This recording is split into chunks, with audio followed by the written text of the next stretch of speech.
with such different forecasts. We're talking in the 2013 range for GDP, it's either going to be 3% or 5%. Gee. But the unemployment's even more striking. They're telling us it's going to be either 6% or 8.4.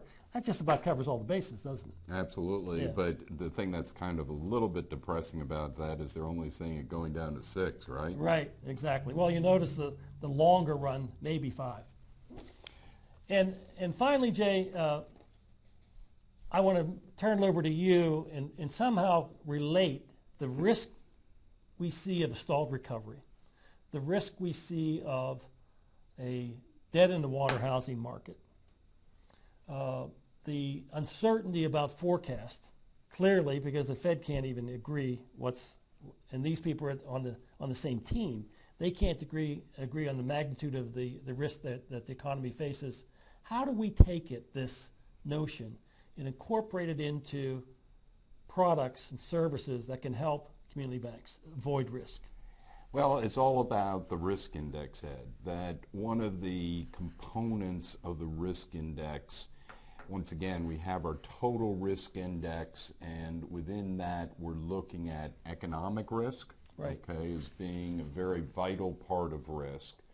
We're also looking at it from the standpoint of capital risk, credit risk, earnings at risk, and liquidity risk. So these are all components that are weighted in the Seifried and Brew Total Risk Index. The Total Risk Index, of course, you can access every bank in the country. You can look at your competitors right on our website.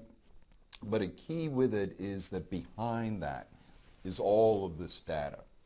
And what we wanted to do was to talk about an actual example, if you want to call it a true story. Because the thing is that, say in your ALCO meetings, you might, for instance, you might play a tape of Ed and I talking about GDP.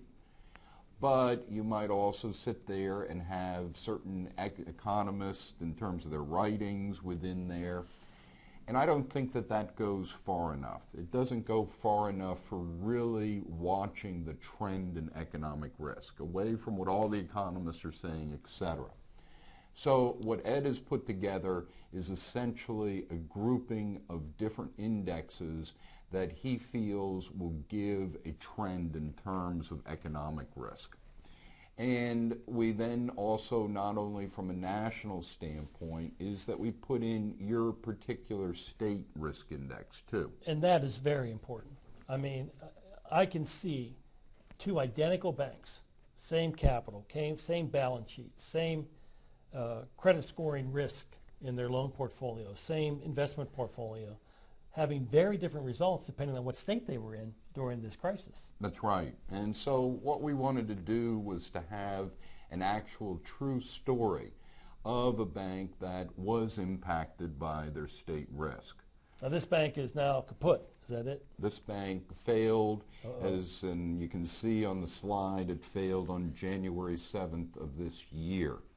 But what we're able to do is to go back in time, because we know in the book that we wrote, Ed, in terms of the Seifried and Brew Total Risk Index predicted 99% of failed banks, that these risks were very evident in these banks long before they failed.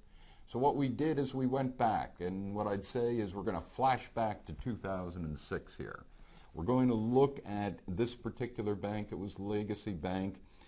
And where were they in 2006? Well, interestingly enough, when you look at the Seifried and Brew Total Risk Index, is that you can see on the slide that we have their total risk index, which was high. They had a reading of 68.1. Once again, going back to 2006, Ed, if we were to look at our economic index, is that it was moderate to low, both in terms of the state as well as the national. That's correct. That was pre-recession. The recession began almost 24 months after this. It began December of 2007. And I also noticed on the slide they have a low credit risk, at least for now. That's right. Yes, but these are interrelated, aren't they? Yes, because if you look at, they had high earnings at risk, they had high liquidity risk.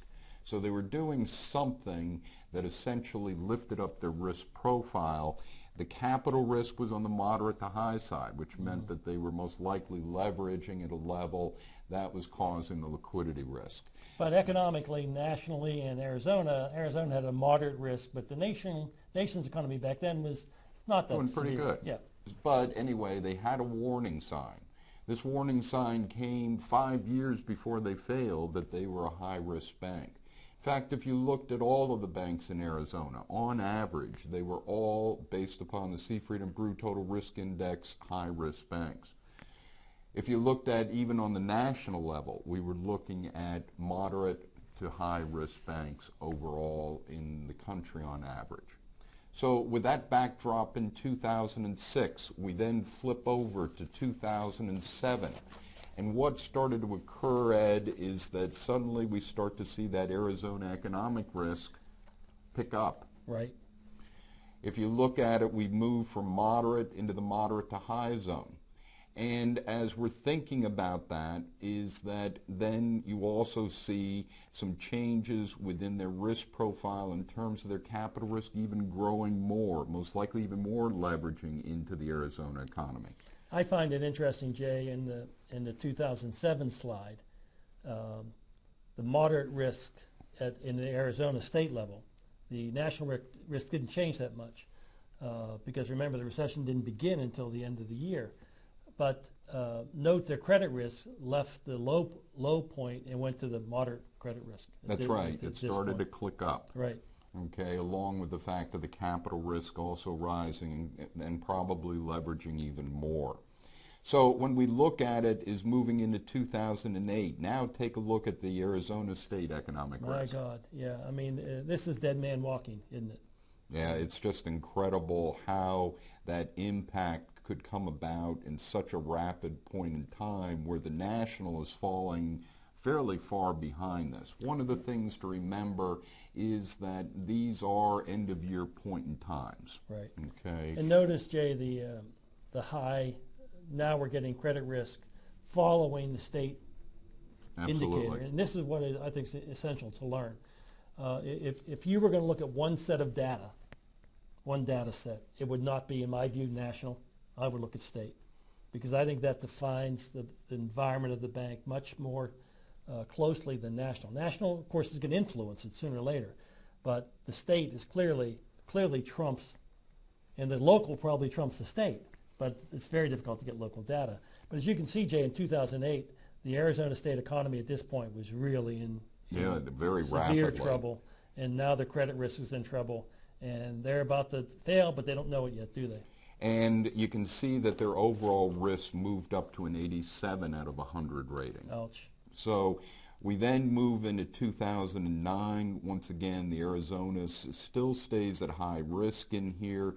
They just keep moving up into 93.9. Probably at that point, Ed, when you get up into our risk index at 93.9, there's very little that you can do to turn it around.